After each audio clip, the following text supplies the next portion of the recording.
ॐ वक्रतुण्डमहाकाय सूर्यकोटिसमप्रभ निर्विघ्नं कुरु मे देव सर्वकार्येषु सर्वदा। ॐ श्री महागणपतये नमः। ॐ श्री गुरुभ्यो नमः। हरिः ॐ। सदाशिवसमारम्भां शङ्कराचार्यमध्यमाम् अस्मदाचार्यपर्यन्तां वन्दे गुरुपरम्पराम्। अस्मद्गुरुभ्यो नमः। श्रुतिस्मृतिपुराणानाम् आलयं करुणालयं नमामि भगवत्पादं शङ्करं लोकशङ्करं। शङ्करं शङ्कराचार्यं केशवं बादरायणं सूत्रभाष्यकृतौ वन्दे भगवन्तौ पुनः पुनः। ईश्वरो गुरुरात्मेति मूर्तिभेदविभागिने व्योमवद्व्याप्तदेहाय दक्षिणामूर्तये नमः। ॐ श्रीमेधा दक्षिणामूर्ति स्वामिने नमः। ॐ सहनाववतु सहनौ भुनक्तु सह वीर्यं करवावहै तेजस्विनावधीतमस्तु मा विद्विषावहै। ॐ शान्ति शान्ति शान्तिः। हरिः ॐ श्री गुरुभ्यो नमः। हरिः ॐ। ॐ भद्रं कर्णेभिः शृणुयाम देवाः भद्रं पश्येमाक्षभिर्यजत्राः स्थिरैरङ्गैः स्तुष्टुवागुंसस्तनूभिः व्यशेम देवहितं यदायुः।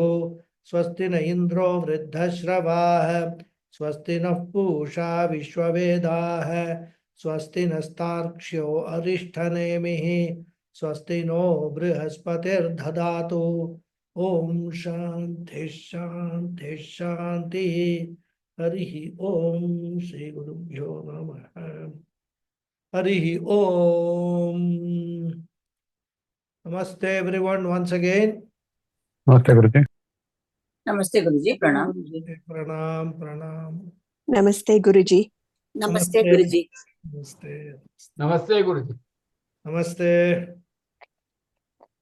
So we will chant the sixth mantra and then continue. Okay. Yattad ade adreshyam यत्तद्देश्यम् yattad ade adreshyam यत्तद्देशम्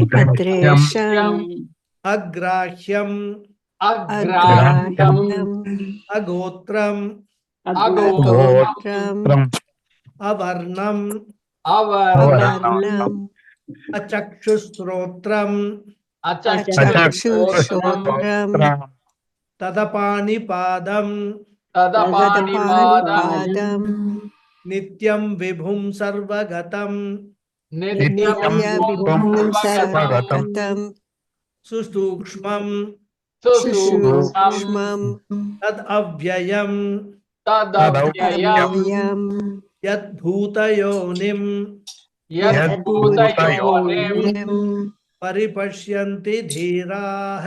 परिपश्यन्ति धीराः। Very good. So in the last class, we completed the Sangati Bhashyam, the introductory commentary of this mantra, in which Bhashyakara answered a possible doubt relating to the basis on which the distinction was made between Paravidya and Aparavidya in the Bhashyam to the previous mantra. And elaborating, Bhashyakara said that the distinction made by the Upanishad is justified for the following reasons.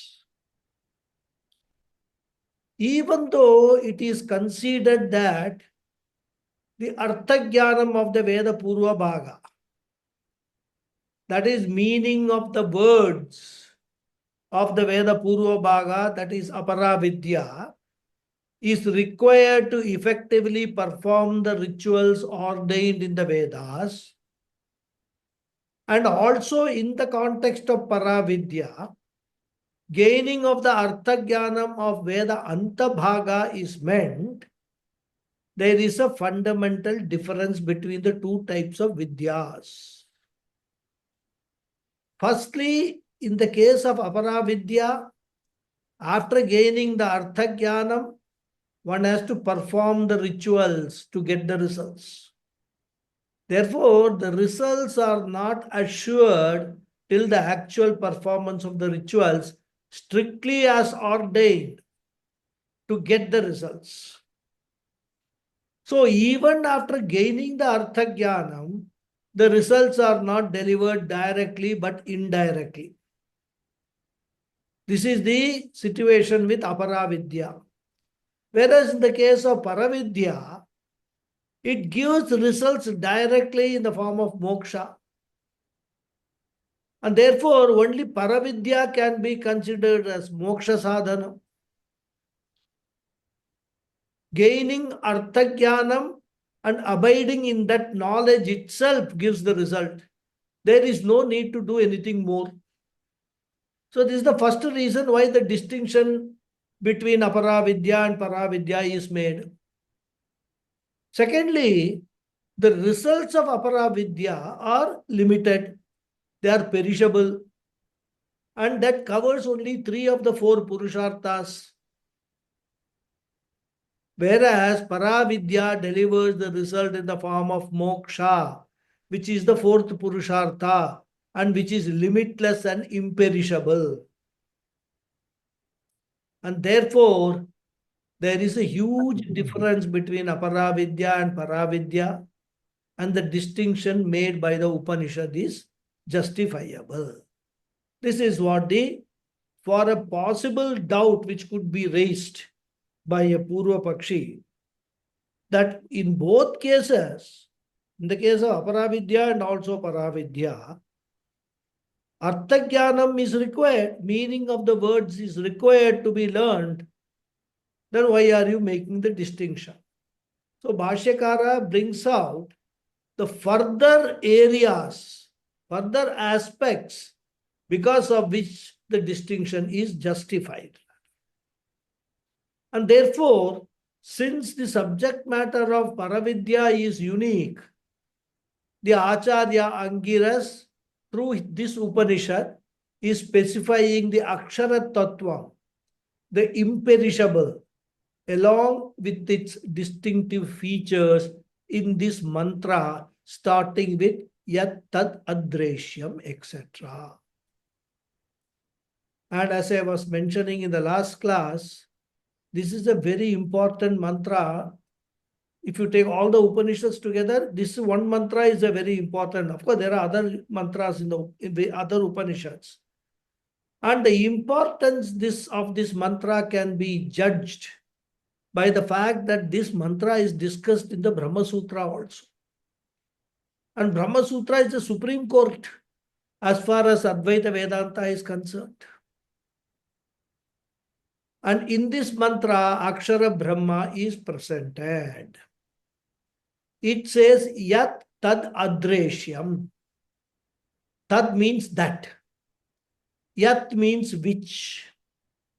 So, that which is Adreshyam. Actually, the word Adreshyam here is a Chandasa Prayoga. You all know what is Chandasa Prayoga. I have explained it earlier. Because the Vedas have got a liberty to use the regular Sanskrit words differently, depending upon the meter, etc. So many reasons are there for that. So if you find in the regular Sanskrit grammar, there is no word called Adreshyam. The regular usage of Adreshyam would be Adrishyam. Adrishyam, which literally means invisible, not available for sight perception. That which cannot be seen. And here, Shruti simply says that this Akshara Tattva, the Brahman, is not available for sight perception. And when Shruti is talking about sight perception, it is a upalakshana. What is an upalakshana? Upalakshana means a representative word. For example, if you are cooking rice, normally this is what the ladies do.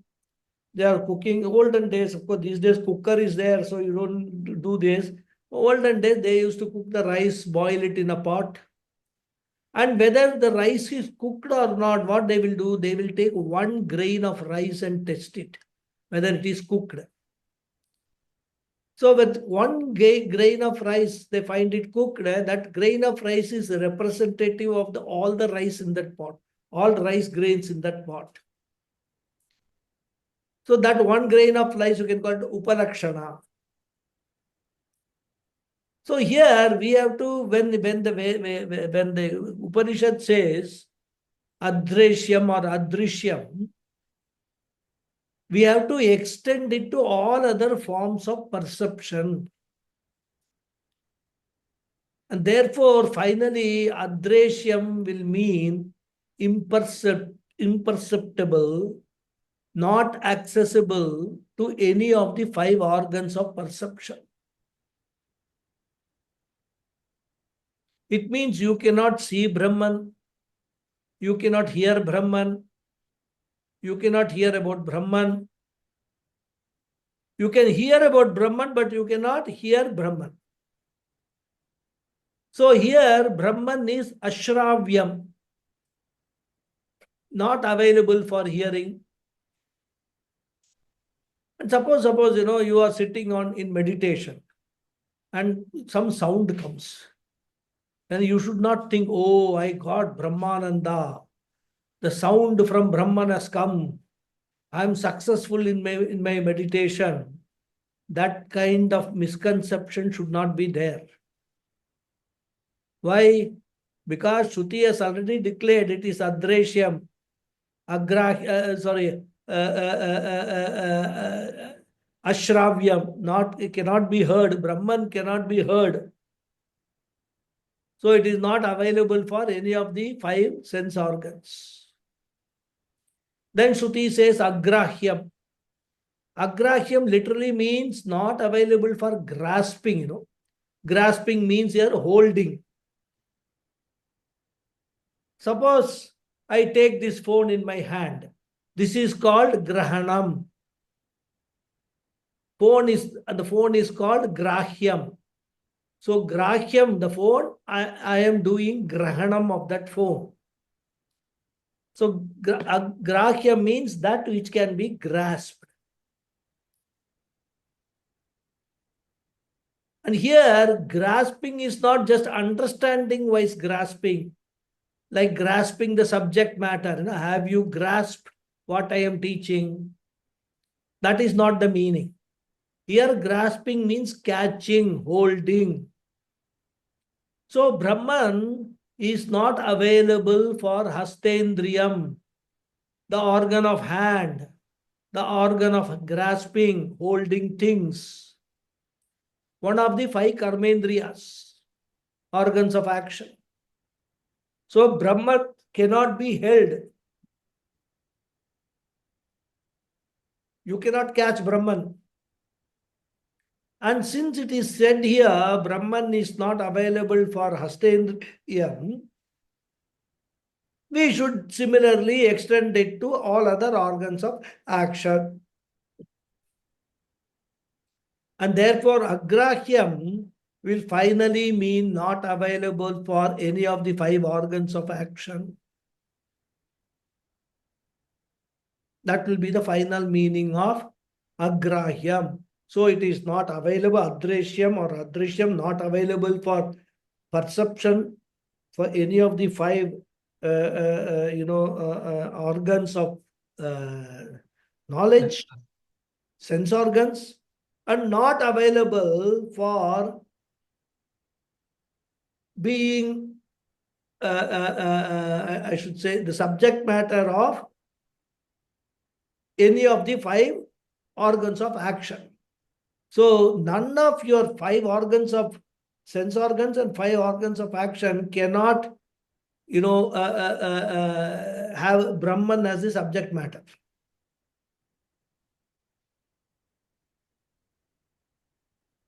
So that's why previously, Adreshyam means not available for Jnanendriyas, and now Agrahyam means not available for Karmendriyas. That's a better way of saying it. You cannot catch Brahman. Brahman is not available in one place, because if it is available in some place, you can reach it by your legs, Padendriya, you can reach there. Then it will become the subject matter of your walking or your legs, Padendriya Vishaya. But it is not available for reaching. It is not the Vachyartha of any word. And therefore, it cannot be spoken of as the immediate meaning of any word. It is avachyam. So, in short, not available for all the karmendriyas. Then agotram.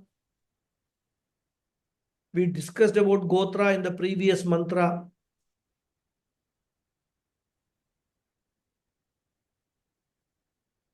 Gotra is defined in the Vyakaranam, in the grammar. There is a sutra, Panini Sutra. Pautra pravritti gotram. Pautra pravritti gotram. Gotra means family, lineage. It means grandson, great-grandson, one son, grandson, then great-great-grandson. All of them are called gotras, the gotra. So descendants starting from the grandson towards, they are called gotra. That is the real meaning of gotra. And all the descendants will be tracing themselves to a particular rishi. We have seen this gotra very detailed in the previous classes. In the second mantra, we saw Bharadwajaya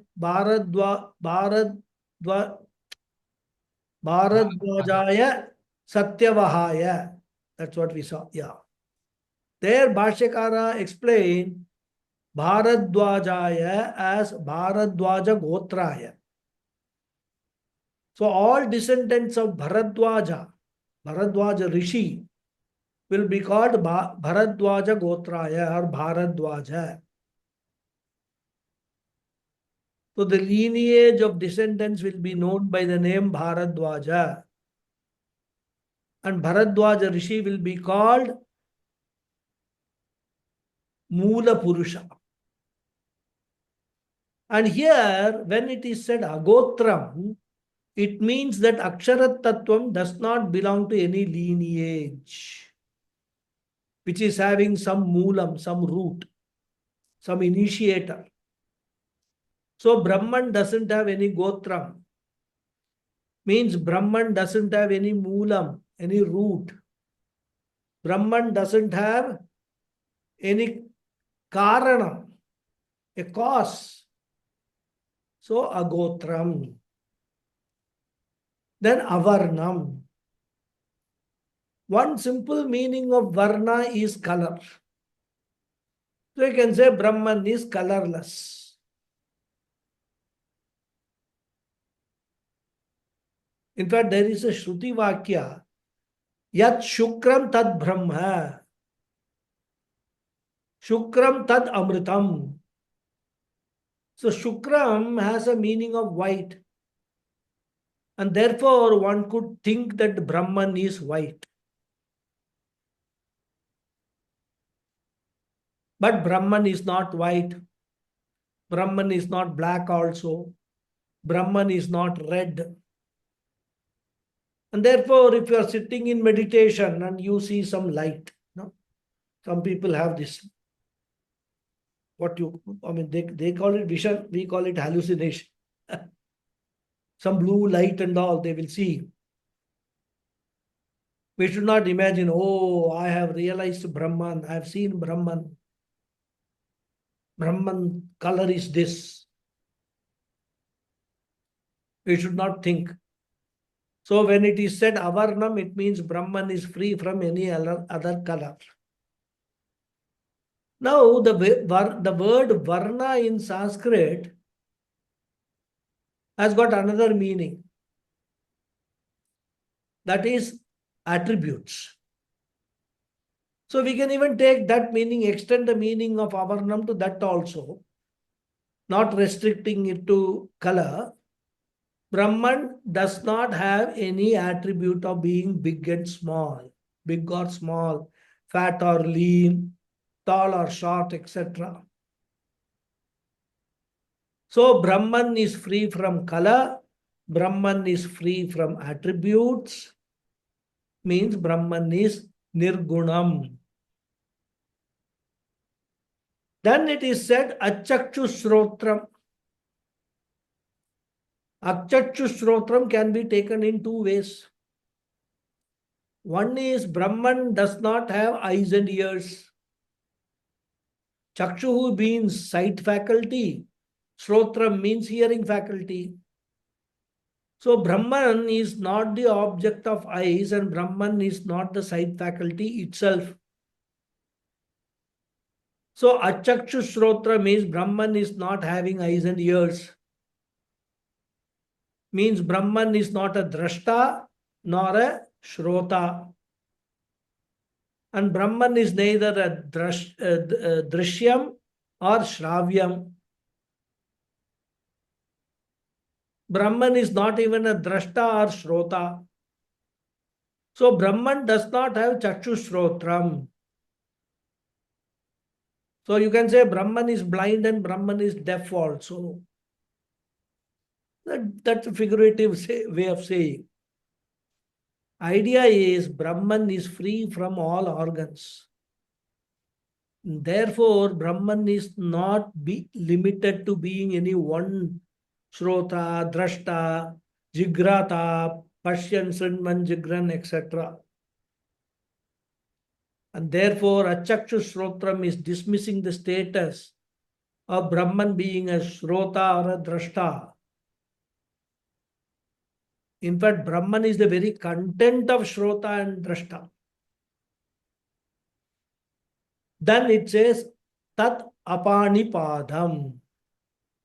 And the same Brahman is Apanipadam. Pani means hand, Padam means leg. So Brahman is free from hands and legs.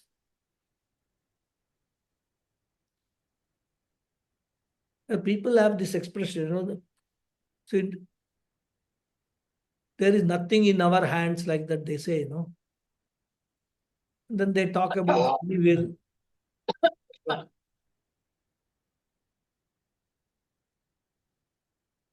Everything is Ishwara's will. Nothing is in our hand. And when this was told to one Swamiji, he very nicely answered to that person.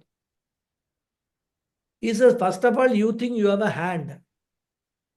So ask yourself this question, do you have a hand? Then you think about whether you have something in your hand. Because as a Brahma Swarupa, you don't have a hand itself. So don't have an anxiety that you have to have everything in your hand. Understand that hand doesn't, it may belong to you, but it is not part of you. Your hand is part of your body-mind complex. So here, Apanipadam also represents Karmendriyas.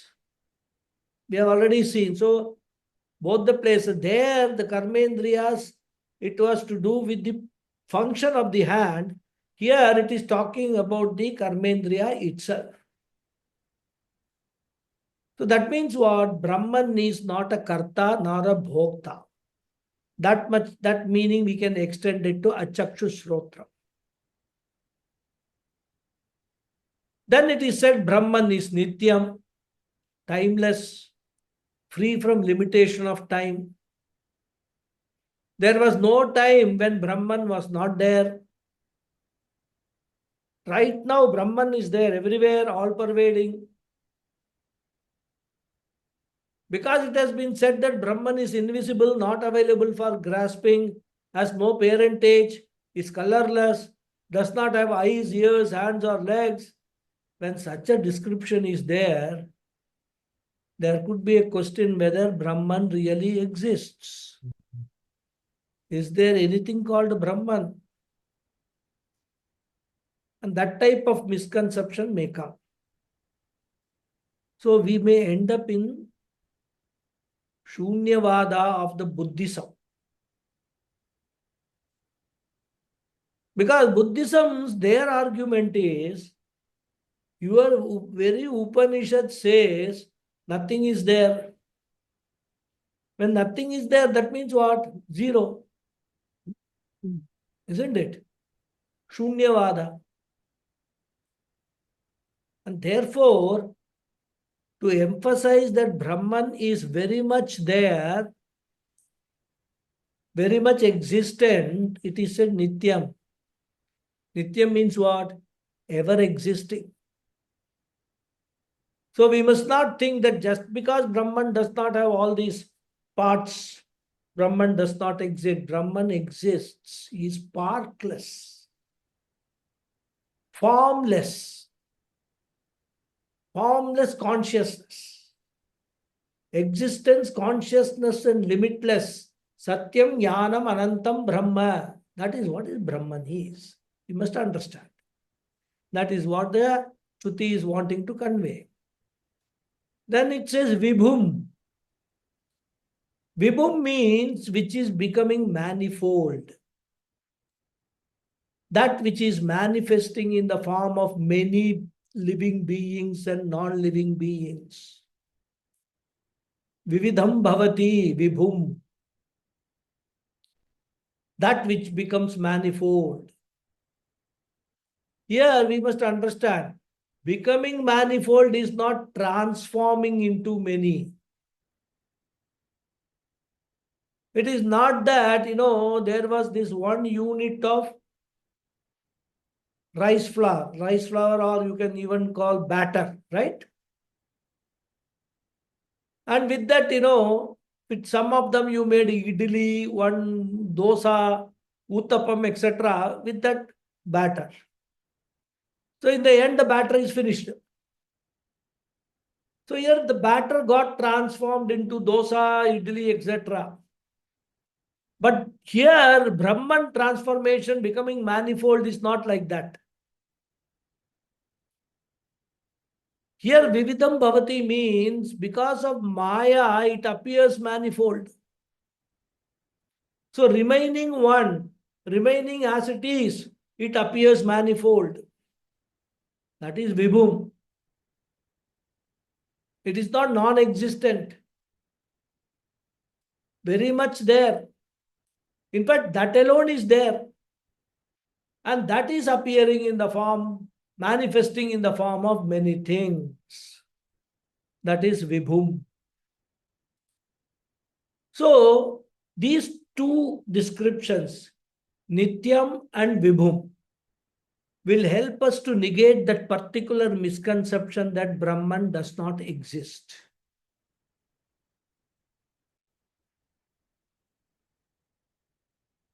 And that misconception can come because this description of Brahman is not this, Brahman is not that, etc.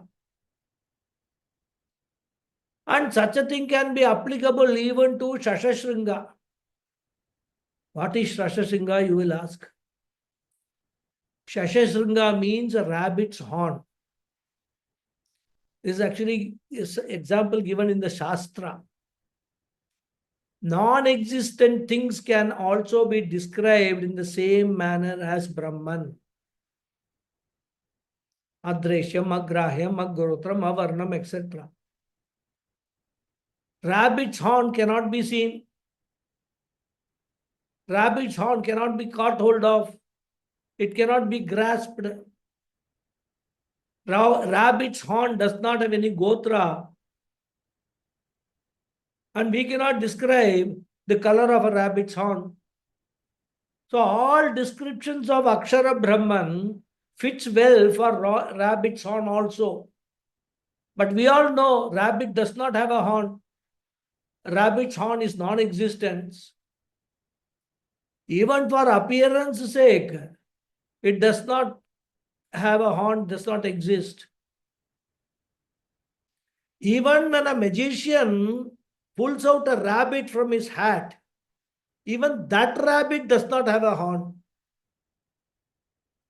And therefore, because of the matching of the descriptions, one should not have a misconception that, like the non-existent rabbit's horn, Brahman also does not exist.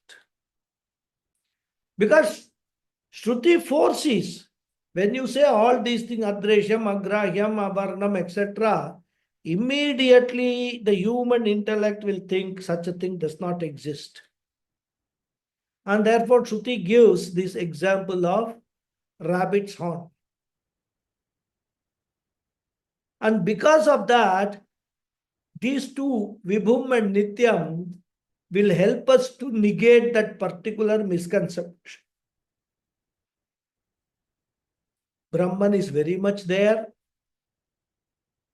It is Vibhuhu Vividam Bhavati. It is manifesting in the form of various things. Moreover, these two words, Vibhum and Nityam, are negating the possibility of Shunyavada also. As I explained, Buddhism, they deny the existence of Brahman. And they quote the Shastram only for that. That's a beauty. Based on the same Shastram, they will deny the existence of anything called Brahman.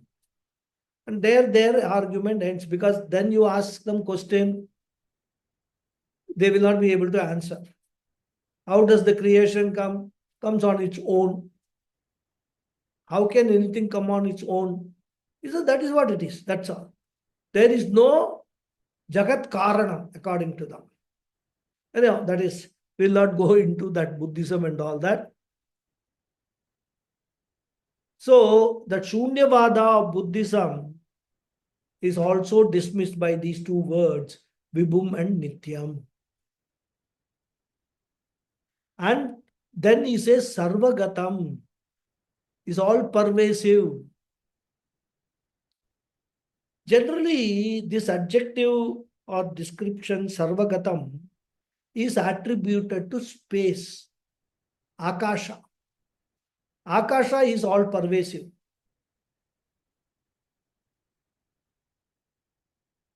As we realize, when space is everywhere, isn't it?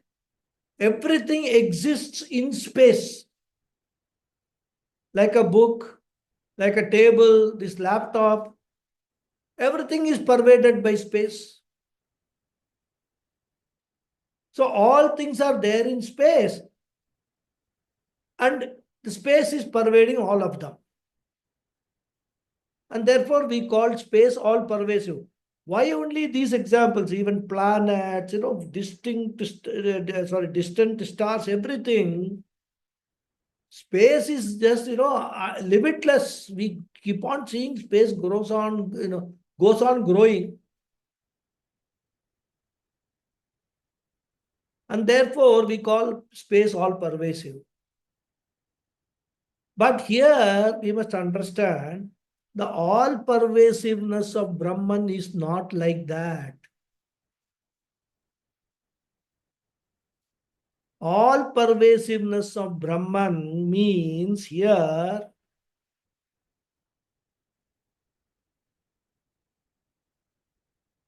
Brahman is the cause of everything. Everything is a effect. Brahman cause, everything is effect. And since the cause inheres in the effect, we say Brahman is all pervasive. Very carefully, we have to understand this. We must not think, oh, it is like space, everything exists in space, so everything exists in Brahman. Like, with the best example Shruti gives or Shastra gives is clay is pervading all the pots.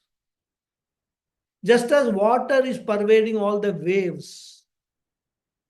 Just as gold is pervading all the ornaments. Similarly, Brahman being the cause of everything, nothing is away from Brahman. This fact is said to be Brahman being all pervasive. So everything is pervaded by Brahman means everything is non-separate from Brahman. Tad anyatvam is called all pervasiveness. So we have to understand, just as everything being non-separate from Brahman is called everything being pervaded by Brahman, we have to understand that everything is non-separate from Brahman. I am non-separate from Brahman.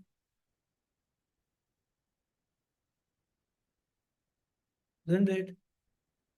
Just like, all pots, they are pervaded by clay means all pots are non-separate from clay. That is how the pervasiveness, all pervasiveness of Brahman is to be understood. See, generally, some people can understand it in a different way. Like when you ask, where is God? They will say, God is everywhere. And similarly, Brahman is everywhere. Brahman is there on all sides, east, west, north, south. Brahman is there up, Brahman is also there down. And that is the meaning of Brahman being all pervasive. There also Brahman, here also Brahman, everywhere Brahman. That's what they will say. I'm reminded of a nursery rhyme, which I used to hear when I used to go to my daughter's place, few years ago, but their kids were small. So they used to play this nursery rhyme. I just, from my memory, I will say what is that. This rhyme goes like this. Old MacDonald had a farm, E-I-E-I-O.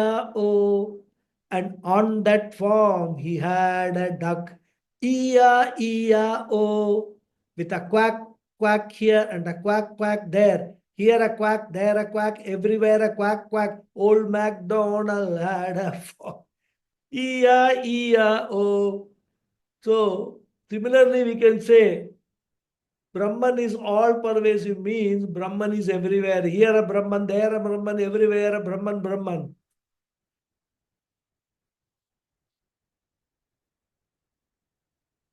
But by doing so, what we are doing, we are committing a grave mistake. Unknowingly, we are putting Brahman, this consciousness principle, inside space. Because whenever we are saying here, there, everywhere, it refers to space. Space and direction. And that is why, generally people will understand by knowing that Brahman is all pervasive. They will give so many examples, like, the morning dew pervades all the entire forest, all the trees. Like that Brahman is pervading the entire world. Because it's very easy, because we relate to the examples that we see and we try to equate them. But here, that is why I am taking time to explain. Please do not have the misconception that Brahman being all pervasive means Brahman covers everything. That is not what we mean by Brahman being all pervasive. If we take that meaning, then Brahman will become part of space And space will become bigger than Brahman. Brahman will become confined to space, and space will become infinite, limitless.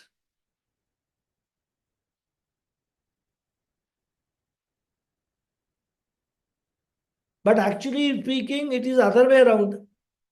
Space is contained within Brahman. Space is existing in Brahman.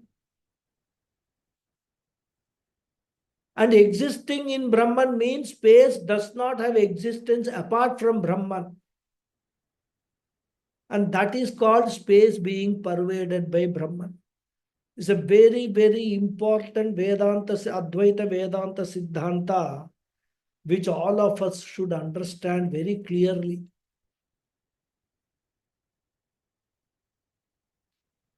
And that is what we mean when we say all-pervasive Brahman. And therefore, the all-pervasiveness of space is different from all-pervasiveness of Brahman. When space is said to be all-pervasive, it means space is pervading all the objects. All objects are there, space is also there. And space is pervading all the objects. Whereas when we say Brahman is all-pervading, what we mean is that all things do not exist without Brahman. And that is called Sarvagatam. So Brahman, which is myself, is all-pervasive.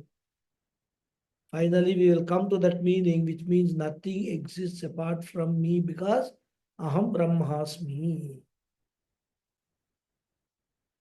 So next is Susukshmam. Sukshmam means subtle. Susukshmam means very subtle, subtlest. Because there are so many things which are called Sukshma. We are seen in Tattva Bodha itself. The Panchabhutas, isn't it? Compared to Prithvi, Jala is Sukshmam. Compared to Jala, Agni is Sukshmam. Compared to Agni, Vayu is Sukshmam. Compared to Vayu, Akasha is Sukshmam. Because this Sukshmatvam is measured by number of qualities, gunas. Lesser the quality, the more subtle is the substance. More the quality, less subtle is the substance.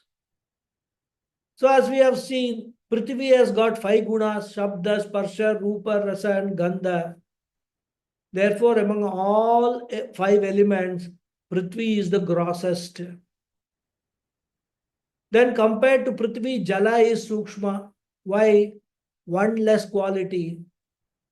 The Jala, water does not have Gandha smell. At least pure water does not have. Contaminated water may have so many smells, not of the water, but of the contaminated things. And compared to Jala, Agni, Sukshma, one more quality less. Which one? Agni has got only 3 qualities. Shabda, Sparsha, Rupa. Sound, touch and shape. Jala has 4 qualities. So Sukshma as compared to Prithvi. Agni is Sukshma compared to Jala and Prithvi. Agni does not have the quality of rasa, taste, and gandha, smell. Now compared to Agni, Vayu is Sukshma, subtler. Again, one quality less. Which one? Vayu does not have Rupa. It has got only 2 qualities, Shabda and Sparsha. So Vayu is subtler compared to Agni, Jala and Prithvi. Then lastly, space, Akasha, is the subtlest of all the 5 elements because it has got one quality, only Shabda. Only Shabda. Sparsha is not there. Touch is not there. You cannot touch space. You can only hear the sound of space. That is why, olden days, I remember, you buy this thermos flask, used to come with this mercury or some element inside. These days, stainless steel come.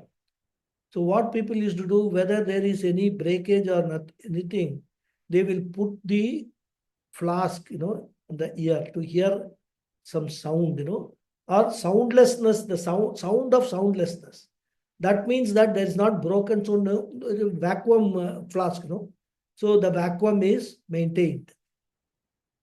Just a reminder of all those things.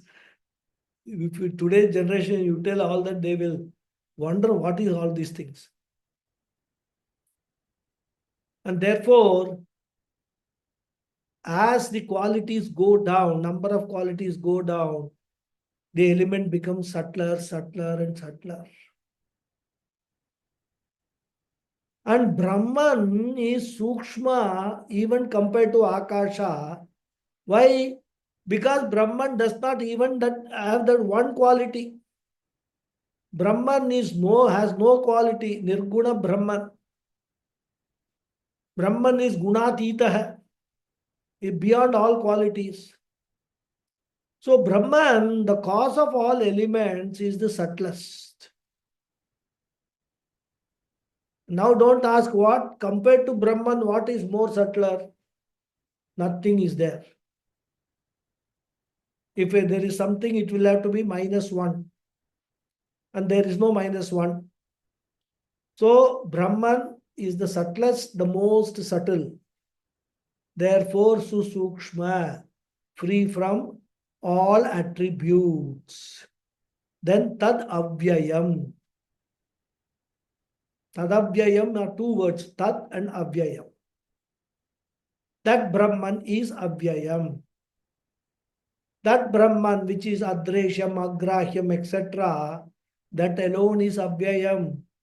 Avyayam basically means indeclinable. That which does not decline. It is not that Brahman was big at the beginning and then slowly it became small.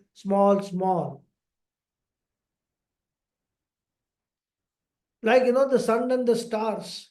The scientists say that all the sun, stars, etc. are slowly dwindling.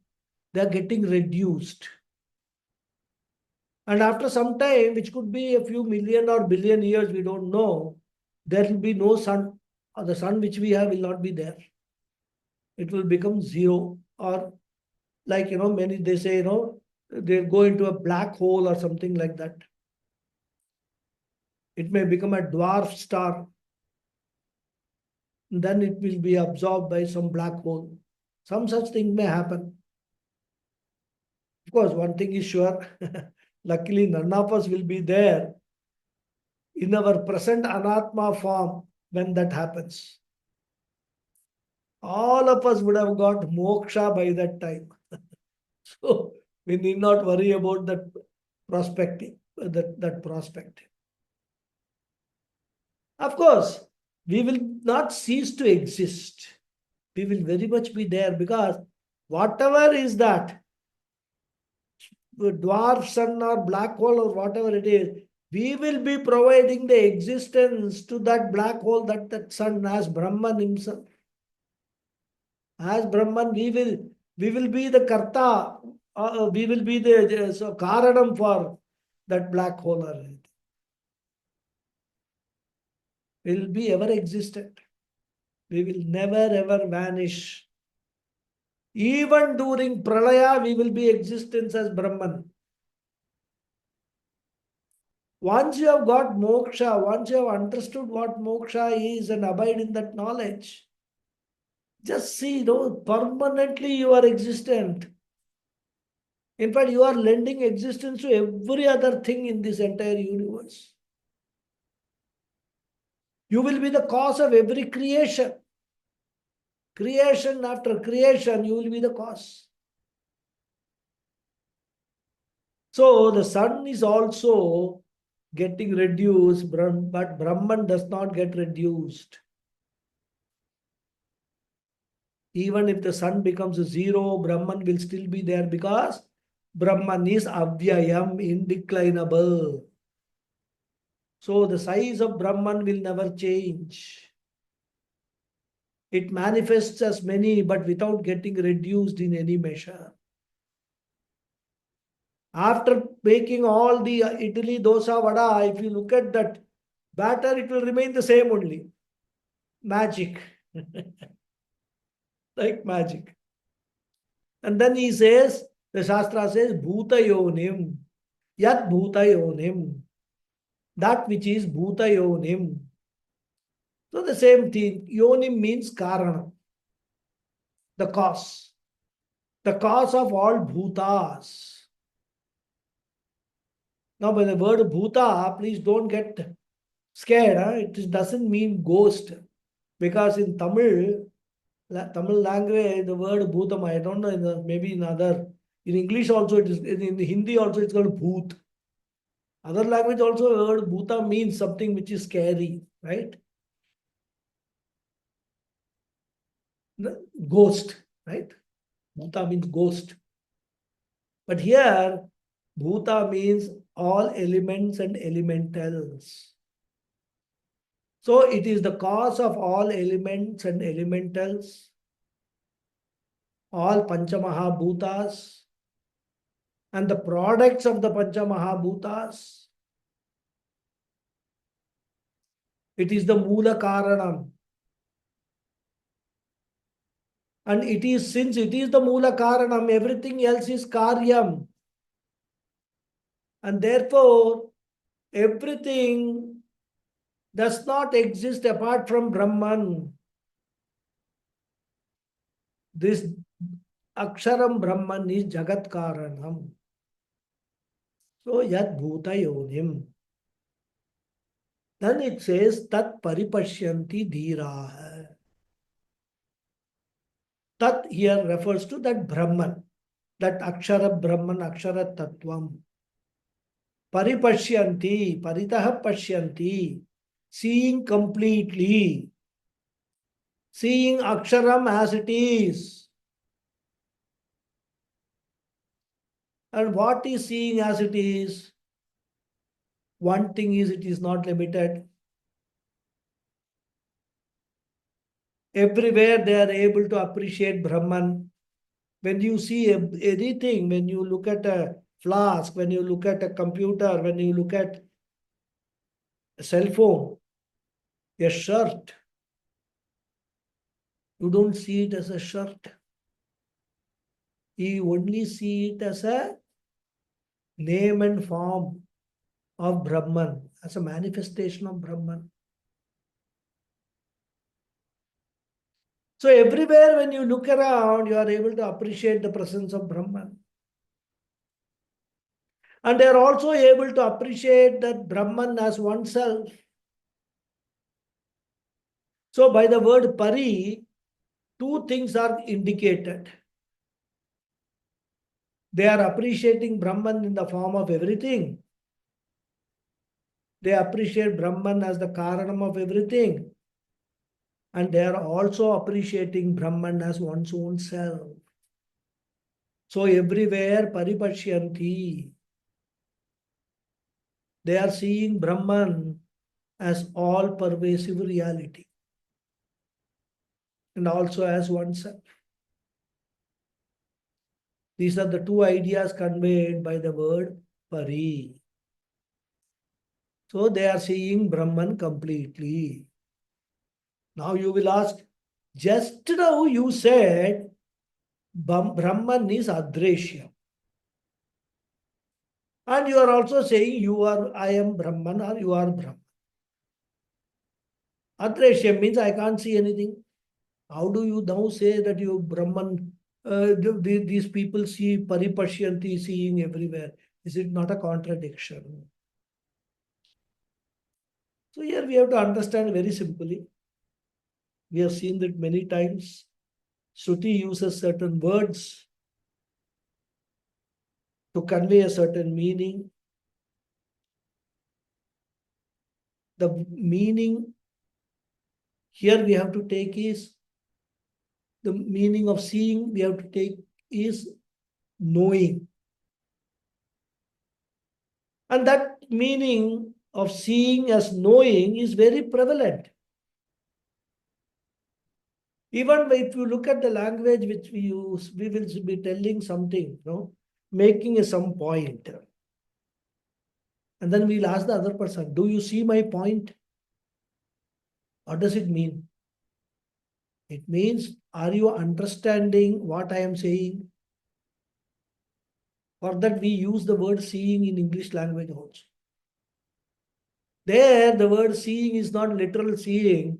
It means knowing. It means understanding. It means appreciating. Similarly, here when we say paripashyanti, we must understand that pashyanti as meaning knowing or appreciating or understanding. So wherever my eyes goes, my physical eyes go, I am only understanding, appreciating Brahman everywhere, including I am appreciating that I am also Brahman. And who is this who is appreciating Brahman everywhere? He says, Dhira hai. Dhira hai literally means those who have got dhihi. Dhihi means wise, wisdom. Dhira hai means wise people, qualified people, who has got dhihi, buddhi, viveka, etc. And viveka stands for all qualification, sadhana, chatushtaya, sampatti. Puja Swamiji says here, dhira means qualified people. And qualified means qualified in two ways. They have got the cognitive skill and maturity. Cognitive skill means the person knows how to think properly, logically, without getting confused. In fact, most people you find, they don't have the discipline of thinking. How to appreciate a particular subject matter. How to have discipline in thinking. How to follow a line of argument. In fact, this is a training given to lawyers. Because when standing before the judges, especially in Supreme Court, etc., you cannot be a confused self. You have to develop the argument step by step, and present your case. That is called cognitive skill. And another one, as I said, is maturity. What is maturity? Maturity means, Swamiji says, being compassionate. Being compassionate with the world and with also oneself.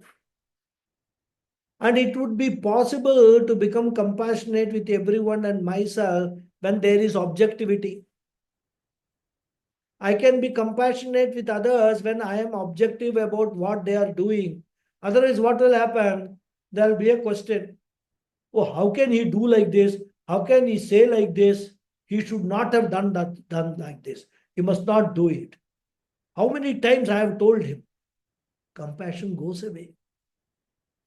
So when there is appreciation of Ishvara's order in the behavior of everyone, there is compassion.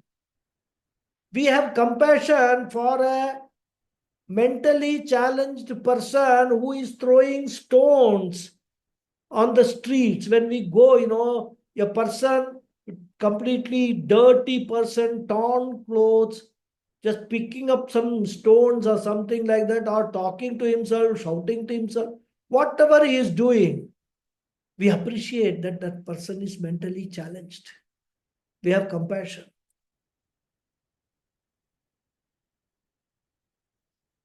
So even when other people are having, I'm not going to say mentally challenged, mentally fit people are also behaving in a manner which you do not appreciate, which you do not agree with, you must have compassion.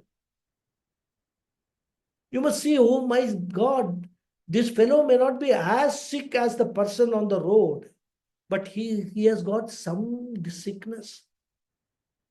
Whatever I can do for the person, let me do it. If I cannot do anything, at least let me pray for that person. Let that person become all right. Let that person achieve maturity. That compassion should be there. And that compassion is not only with the world, compassion should to myself also. I should not be harsh on myself. You should not ask the question, how come I attend every Bhagavad Gita class and Upanishad class, but after 2 days I forget everything? I am a stupid person. I am not remembering anything. Don't be harsh on you. Some people say, I wanted to do this thing. I wanted to get up early 4 o'clock in the morning, but I am unable to do it. I regret that. Don't have regrets. Don't be harsh on oneself. Learn to enjoy yourself as an individual. The best example was Puja Swamiji. The way he used to enjoy himself. In fact, he used to know, he will say some statement and then he will ask, oh, it's a very nice statement, Huh? What a beautiful statement I have made. Enjoy.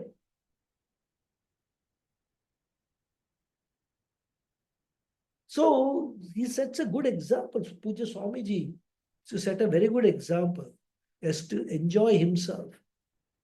And he was showing how much one can enjoy oneself. So all that we learn when we are in the association with Mahatmas. And to enjoy ourselves, to enjoy the world, have compassion to begin with, we need to appreciate the vibhuti of Ishvara. We have to learn to view everything as the glory of Ishvara, as the glory of the cosmic order. More we will see in the next class. Om Purnamadav Purnamidam Purnat Purnamudachyate Purnasya Purnamadhaya Purnameva Vasishyate. Om Shanti Shanti Shanti. Harihi Om Shri Gurubhyo Namaha. Harihi Om. Dhanyawad. Thank you very much. Hari Om. Thank you very much, Guruji. Namaskaram. Thank you, Guruji. Thank you, Guruji. Harihi Om, Namaskaram. Guruji. Thank you. Thank you, Guruji. Hari Om. Namaskaram. Thank you. Yes. Thank you, Thank you very much. Guruji. Hari Om. Thank you, Guruji. Thank you, Guruji, very much. Thank you. Namaskaram. Thank you. Namaskaram, Guruji. Thank you. Namaskaram. Thank you. Any hands going up?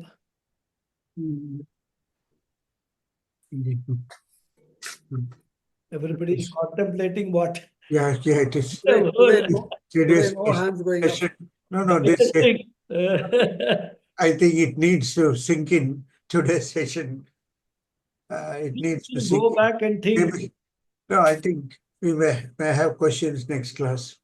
You start thinking. Yeah. Certainly. That churning is required for the questions to come up. Rather. Guruji, I thought I'll reserve questions of the previous class on during the next class, because when I re-listened to the talk, whatever questions, whatever doubts are there, they seem to get clarified. So today I made a resolution that I'll re-listen to the class first, and then if I have any doubts, then I'll put them in the next class. Okay. Otherwise, I think I'm just one. I keep asking questions all the time. Yeah. No issue. Thank you very much, Guruji. Hari Om. Hari Om. Hari Om. Okay, sir. Okay. Thank Then you. we can close the session. Thank you, Guruji. Hari Om. Namaskaram. All very much. Thank you. Namaskaram. Namaskaram. Thank you. Thank you.